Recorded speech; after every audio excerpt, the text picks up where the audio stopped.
All right, today Aaron from the YouTube channel Got a Minute finally addressed what everybody has been saying in the video, talking about his story. And if I go by what he said in that 10-minute video, what I get from it is that he was married for 17 years to a lovely lady. They split up, and he doesn't want to talk about why. None of my business, so I'm not going to press the issue. I don't know why, but for some reason, they got divorced. He was heartbroken, and he quickly got into another relationship because of that, seeking to be loved and to love someone else. I can understand that. I recently have lost my wife, and it's very sad at times, right? It comes in waves, right? And I can't tell you how many times that I will walk into the other room and just want to be like, "Hey, babe, how you doing?" Right? And go over and give her a hug and tell her I miss her and love her and everything and see how she's doing, but every time I go into another room, she's not there, right? And it's empty. And you want to kind of fill that void. It's not something that I'm looking to do, but I understand why you would want to fill the void. I kind of want to embrace the suffering. I want to embrace the pain and focus on it, and I want to know how Paul did it, how Paul didn't get married, stayed celibate, and just dedicated himself to God. I want to do that instead of looking for someone to fill the void and, have another wife.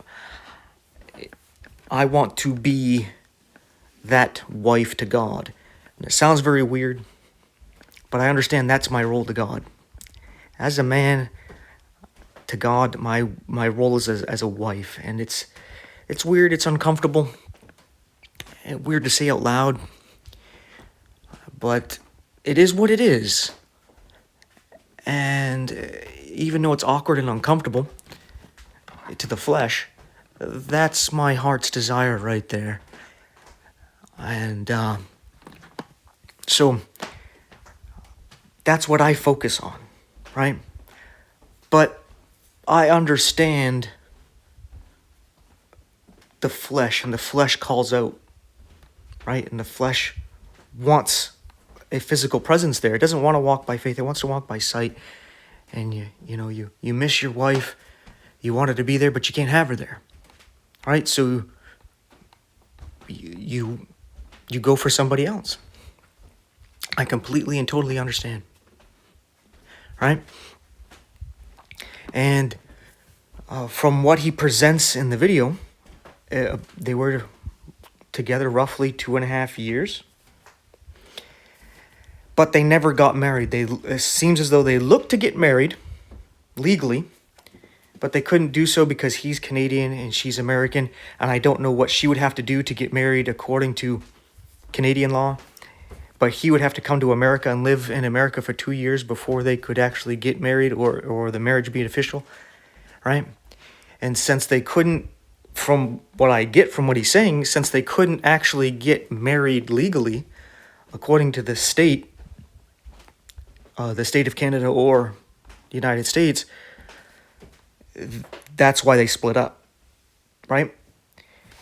And if that's the truth, okay. I mean, that makes some sense, right? You couldn't get married. So it's like, okay, let's not drag this on. That makes sense. But here's where the issue comes in. Were you in sexual union with one another? You see, that's where the issue really comes in. Because it doesn't matter if you weren't married according to the state of Canada. It doesn't matter if you were married according to the United States of America. It matters if you are actually in union with one another and God sees you together. right? Because we're told in 1 Corinthians chapter 6, verse 16, that he that is joined unto a harlot is one flesh. Now, I need to point out, I am not saying the lady he was with was a harlot. All right? That's not the point here, right? I believe her name is Christy. As far as I know, she's a lovely lady. I'm not saying anything about her. I don't know anything about her. I haven't watched her videos. I was told she has a YouTube channel. I know nothing about her other than that's her name, and she had a relationship with this guy. All right? But the point of the verse, because I know some people, they like to twist everything, so I got to make that point here. The point is that even though all you did was have sexual relations one time with this harlot, God says you become one flesh. Well, that's marriage. Marriage is when the husband and wife become one flesh. And that happens at sex. It doesn't happen when you say, I do.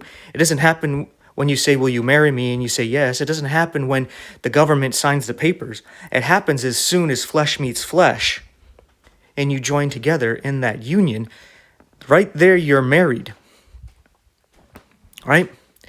That's why in the Old Testament it said if somebody were to basically rape a young lady, he would have to marry her, right? Because he's already joined to her. And even though she didn't want it, they're connected though, right? They probably both don't want that, but because of that physical sexual union, you're together. And it is what it is, right? And both will have to live out the consequences of that. And that is the point here. If they were having sexual unions, even if it was just once, well, they're joined. They're one. And just because you couldn't get the state to agree to it doesn't mean you're not married, right? So that's not a justifiable reason to split up. Unless they were not in sexual union in any way, then this is a perfectly fine reason to split up. Because you couldn't get married according to the state, you want that for some reason? All right. Even though you don't need the state's approval to be married, if that's what you want and that's a deal breaker, all right, fine. You can split up. But if you've already come together in that way, flesh to flesh, it doesn't matter what the state says, you're together, right? So that still leaves a blank here.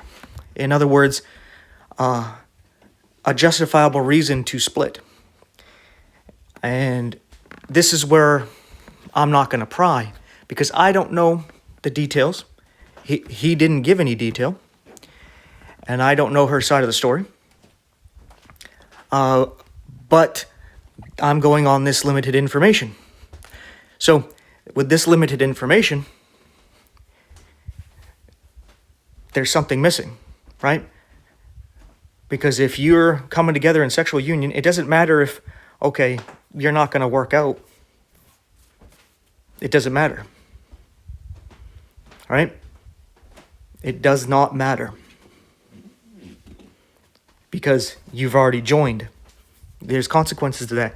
And I'm going to actually tell you this by my personal experience. Because I actually did this. All right, so I'm not telling you to do something that I didn't do. You see, I was with a girl. We weren't married, but I was basically an atheist, agnostic. I wasn't a Christian. And, of course, we had sexual union, and I was with this lady. And we ended up breaking up, and I was kind of like in that same mindset that Aaron was talking about. You want somebody else there. And I quickly got into another relationship who ends up being my wife, who recently passed.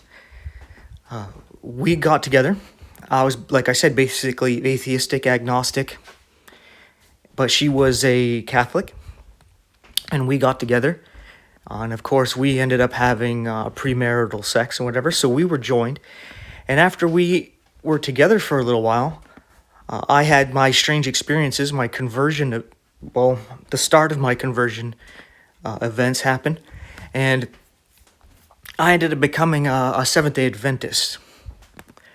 And the reason why I became a Seventh-day Adventist is because these weird things that happened to me, I decided I needed to get to know God, and the only way I can get to know God is through the Bible, right? I want to know who this Jesus guy is, because in these things that were happening to me, I called on Jesus to help me. I just said it in my mind, and he helped right then and there. And so I was like, who is this Jesus? I'm not going to get into detail of those events, but it was profound and life-changing for me. If people believe the experiences or not, doesn't matter, because I believed him. So I was like, Jesus, who are you? Only way I know to get to know you is through the Bible. And my first thing that happened with me was I wanted, which Bible? There's all kinds of different ones. And so I studied that out, and I've come to the conclusion I should be reading the King James.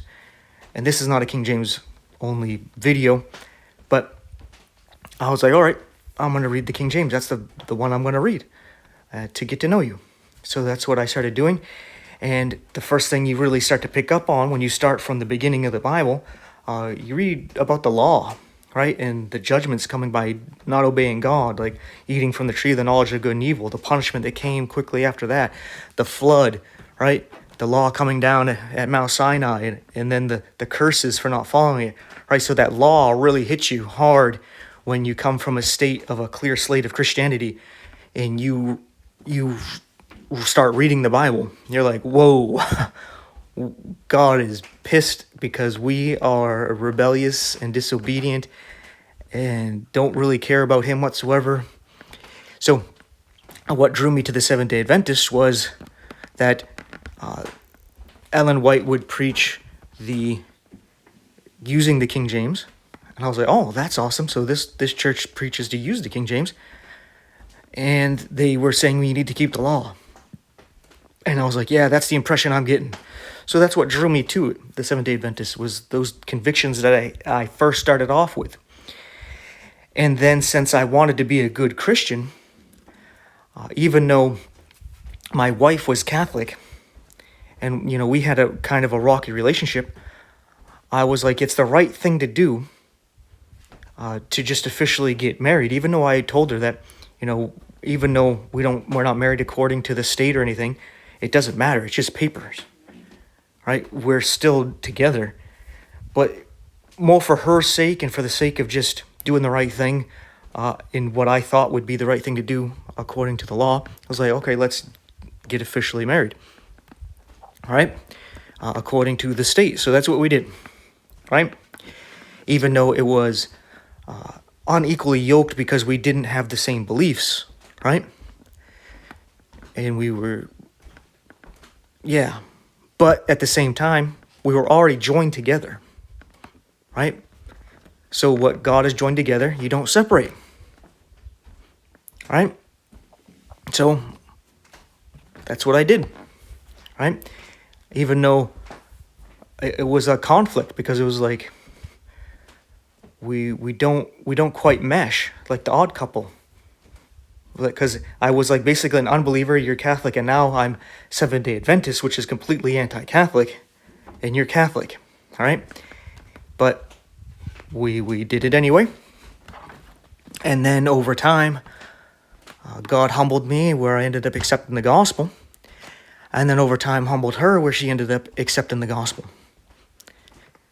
So if I were to have done comparably to what Aaron did and being like, well, this is just not going to work, I don't know how things would have turned out, right? But I basically, in a sense, crucified myself and put my will down and my plans down, and I wanted to accept what God wanted me to do, even though I didn't want to do it, right? And I really learned a lot about love, right? Because when you're younger, you start to think that love is this, like, the butterfly feeling where you enjoy being around this person. You always look forward to being around them, and when they're around, you just feel so good. No, that's not love, right? Because you don't love them, you love the feeling you get around them, right? So it's like a drug. Because as soon as you don't have that feeling from them, all of a sudden they're just like, meh, right?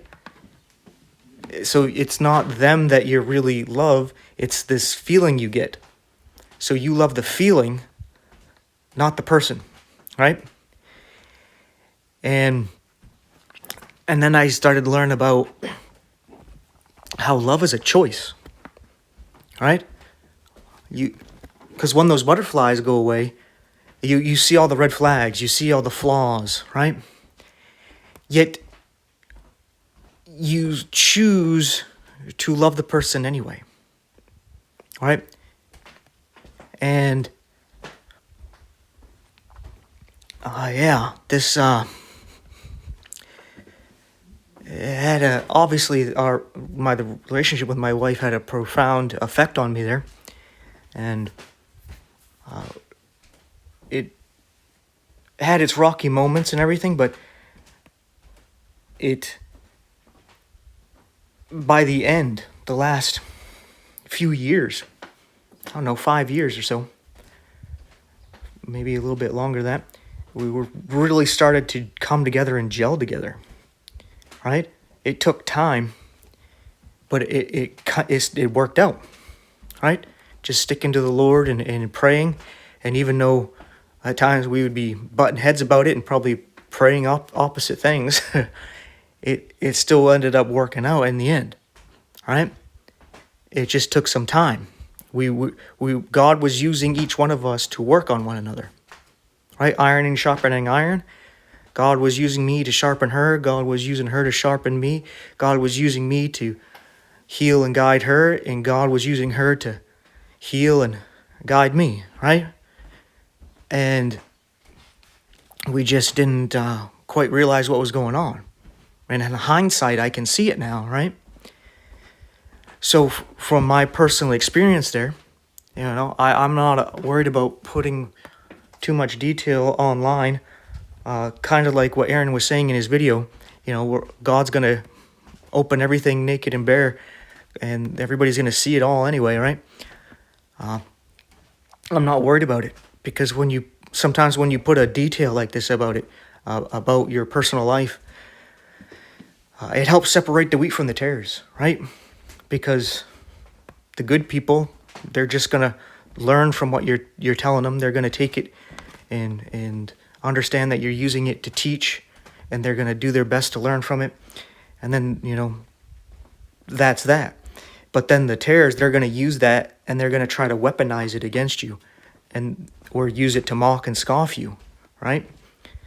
So I don't mind sharing a little bit of the detail of my personal life, because now I know who's who by the response I get from it, right?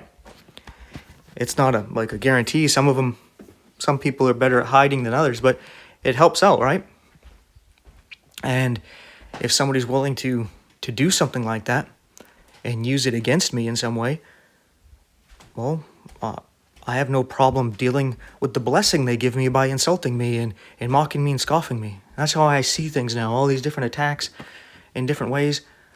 I just thank God for being blessed, because he's given me a little blessing every time I have to put up with something like that, right? And if need be, I can just remove people's comments or block them and stuff like that, right? I don't have to deal with them if I don't want to, right? So I'm not worried about it. But that's me, right? We don't all have to be like me, but I can tell you it's a peaceful life, right? Where you can just be genuine and open and honest, and not worry about how people react. Because some people, they might hear this story and they might think I'm some POS, and they don't want to listen to me anymore, right? All right. It's your choice. Nothing I can do about that. I'm not going to hide things because I'm worried about whether or not people are going to judge me or be harsh or walk away. Whatever. I see myself as a living sacrifice, right? God himself bore himself naked on a cross for me. So I can bear everything out in the open too, if need be. And if people mock and scoff at that kind of thing and hit you in the soft spots there, then I join in my Lord's suffering there, right? Just trying to be an example and encourage you to do the same, because I think these kind of things help out a lot of people. If you're willing to just bear it all before the world, yeah, you're going to get a lot of people are going to take advantage of you doing that. But who knows how many people you're helping, right? Because you look at Jesus being crucified and going through everything he did. It doesn't look like he's helping anybody, right? But look how many of us he helped by doing that. Right?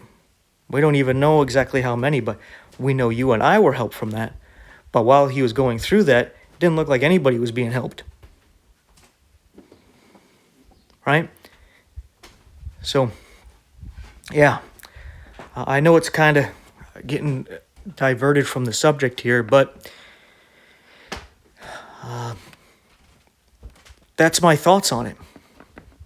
As far as my place here, there's a lot of detail missing, right? I got an idea of Aaron's side of the story, and from his side, it makes it sound like, oh, since they couldn't get legally married, that's why they split up. That's what it sounds like he's saying. And because the relationship was getting a little rocky because they rushed into it, and then they couldn't get married legally, they split up. So the detail he's not given, he doesn't have to. But since a lot of people are talking about it, he has to do something, right? So I get that. But if there's sexual union, well, then there's a commitment made. And it doesn't matter if things are rocky. You got to stick it out now. You're joined together, flesh to flesh. You're one body now. You can't just walk away from it, right? It's basically like this.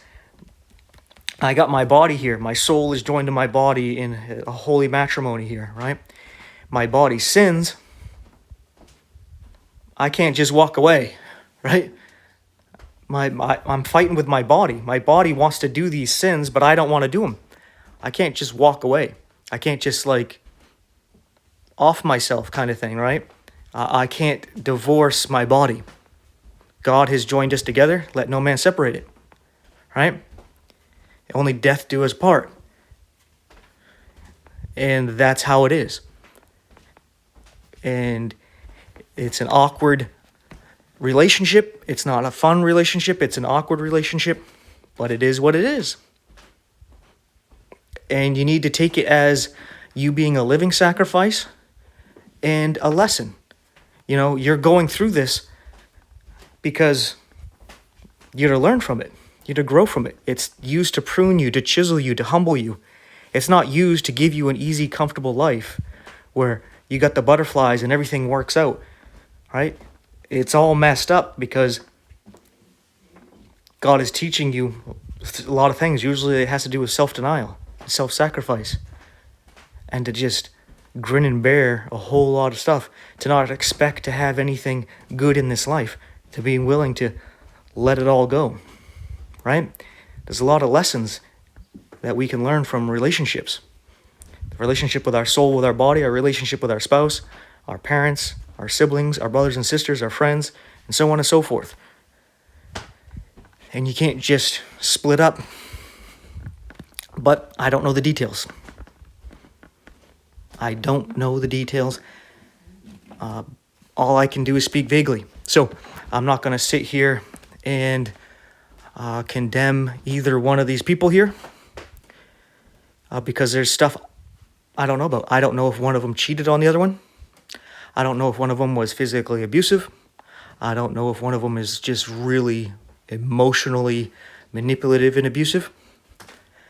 I don't know anything. All right? So, yeah. I don't know exactly why they split up, but I can only speak from what the scriptures say and my personal experience. And you can take it for what it is. So, with all that being said, feel free to troll away and defend Aaron as if I'm attacking him and his character and as if I'm some kind of evil demon. I'm doing something wrong here by speaking the truth, which I know a good lot of you are going to do. All right? But it comes with the territory. You're not going to change anything by doing what you're doing, right? But you'll do it anyway. Thank you for the blessings for all you who want to falsely accuse and make mountains out of molehills and all that stuff. You know, you want to do that kind of thing. Thank you. All right? But yeah, those of you that enjoyed the video, you understand what I'm saying here, you get the point being made, and you agree, because imagine God says, yeah, our relationship with you it's a bit rocky. It's not kind of working out the way I wanted it to. Bye. I would be gone so many times, right? So many times I would be gone, right? There's no reason for God to be hanging around as long as he has, right? Even probably today, I want to do something where he's like, oh man, I want to get out of here, right? So he doesn't, right? And we need to be like that, right? That's one of the things I was seeing it with my wife, because there would be some people who I would talk to, whether it be family or friends, sometimes when the relationship was rocky, and it was like, okay, well, you haven't had any children, so you can always just split up, right?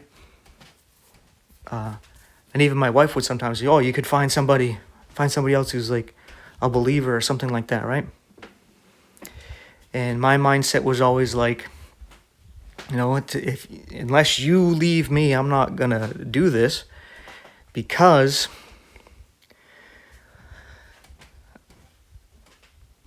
what's the point? What's the point if I leave and I find myself a lady who perfectly fits me, is everything I ever wanted, and then we live a wonderful fairy tale life? What's the benefit in that? Who is helped? Yeah, we get to live that life, and then we die, and then nobody got helped. Nobody. All we did was we lived a fairy tale life here on earth and died. But if I stick this out, I'm going to get through to her, and I'm going to help her to be a better woman, right? And even if she ends up leaving me, she's going to learn a lot from our relationship, right? And that's how I would see it. Not that there was times where I didn't want to get away myself, like probably what Aaron is experiencing right now, where there's just some rocky situation where it's like, this is not going to work, right? But my point of view is more using that as leverage, right, to try to push change, right? But it's when we try to control things and not let God do his thing, right? You gotta let go. But I'm getting a little sidetracked, you know? I'm kind of telling a story here as if I'm perfect little angel here, and I was just realizing that. And it's so far from the truth, right? So far from the truth. Because I'm for the most part, with my wife, when we were together, it was a tit for tat, right? Even if it's an imagined tit, you get the tat for it, right? So if you think you're being disrespected, then you do something back, right? And you constantly do that sometimes, right? You irritate me, I'm going to irritate you. You're going to push my buttons, I'm going to push your buttons, kind of thing, right? But after coming to the gospel and being born again, that's when things changed. Like, God really started to change me. And I think she saw that how God changed me, and I think that softened her heart, and it changed her, right? So you see, it's like our whole relationship together, there'd be times where she's trying to change me and I'm trying to change her, and we're trying to change each other into what we want each other to be, and we just button heads, right? But then as soon as I just let go and ended up giving over to God and he started changing me, all of a sudden he changed her, right? Like, I didn't do anything. He did it. And it really shows how it's all about God and not about us. If we just let go and leave it all in his hands, he'll work miracles. And I thank God that he saved her before she ended up going. Right? So I get to see her again, and we get to talk about all this and reminisce a little bit and see how it was like for her to go through what she went through and what it was like to die. Right? Just in case I'm here and alive when the Lord comes back, that's what I want to ask my wife. What was it like to die? What was that experience about? I want to know all about it. Like, what was your experience when you couldn't wake up and all that? You know, I'm so curious. And, but anyway, definitely getting off the subject and stuff here. But, you know, it is what it is. Thanks again for watching and putting up with the rambling here at the end of this one. But, I mean, it's a heavy subject. That's probably one of the most important subjects is marriage, because ultimately the scriptures are about God's marriage to creation, Jesus' marriage to the church, right? And us personally being married to God, to Jesus Christ, right? And that's a big center point of that. And that relationship of marriage is sacred, right? And it's not to be taken lightly. And Jesus joined to us knowing we're imperfect and that it's going to be a rocky road together. But he did it anyway, and he stuck it out, right? So we need to do the same thing, right? But it's kind of like what I brought up in my video about marriage and divorce, where I thought was funny, where the disciples, after Jesus told them, hey, don't get divorced. Yeah, Moses said to write a certificate of divorcement, but that was because of the hardness of your hearts. He's like, that's not how it's meant to be. And thank God that's not how it's meant to be, because he's not going to separate from us, right? He's not going to divorce us. All glory to God and how he's better than we are, right? And the disciples, their response was, well, it's good not to get married then if you can't divorce your wife for any reason, right? That was their mindset. Be like, well, why would we do that if we can't just get rid of her if she's going to annoy us or something, right? And it's like, that's funny.